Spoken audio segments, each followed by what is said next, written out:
મિત્રો જેએમ બરોડા ન્યૂઝમાં તમારું હાર્દિક સ્વાગત છે। હું છું મંશુરી શેરબાનુ।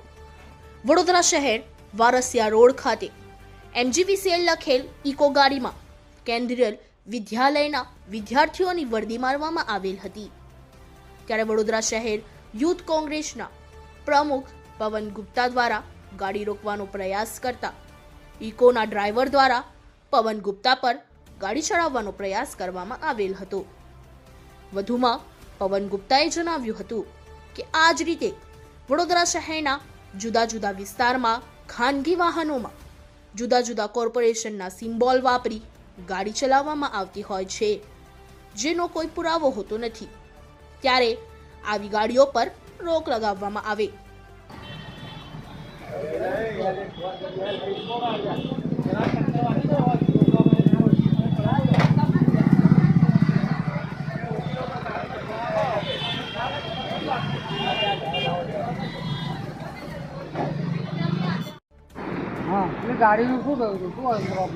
વડોદરા શહેરના વારસિયાથી હરણી રોડ વચ્ચે એક એમજીવીસીએલનું બોર્ડ મારેલી ઇકો ગાડી કે જેના અંદર કેન્દ્રીય વિદ્યાલયના વિદ્યાર્થીઓ ભરીને એમજીવીસીએલનું બોર્ડ મારીને ગાડી વર્ધી મારી રહી હતી।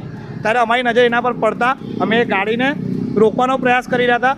રોકવાનો પ્રયાસ કરવા જતાં ગાડીના ડ્રાઈવર દ્વારા મારા પર ગાડી ચલાવવાનો પ્રયાસ કરવામાં આવ્યો।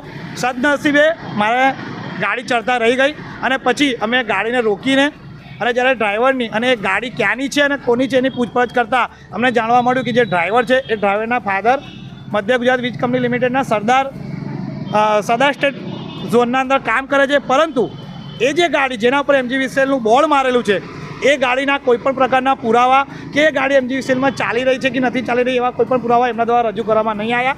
ત્યારે અમે પોલીસની જાણ કરીને અને આ ગાડી અને ગાડીના ડ્રાઈવરને પોલીસને સુપરત કર્યા હતા અને જે વિદ્યાર્થીઓ આ ગાડીમાં બેઠા હતા એમને બીજી ગાડીમાં એમના ઘરે રવાના કરવામાં આવ્યા હતા। સાથે સાથે ભવિષ્યમાં અમે કોર્પોરેશન દ્વારા એ માંગ પણ કરવાના છીએ કે જે રીતે આજે એમજીવીસીએલના બોર્ડ લાગેલી ગાડી વિદ્યાર્થીઓને બેસાડીને વર્ધી મારી રહી છે, એવી રીતે જ વડોદરાના જુદા જુદા વિસ્તારોમાં જુદી જુદી ખાનગી ગાડીઓમાં MGVCL on duty, VMC on duty, VMSS on duty આવી અલગ અલગ A4 સાઇઝના કાગળો લગાડીને અને ઇકો ગાડી ફરતી હોય છે। ત્યારે એ હકીકતે પાલિકાની ગાડી છે કે નહીં એની પુષ્ટિ થાય કઈ રીતે?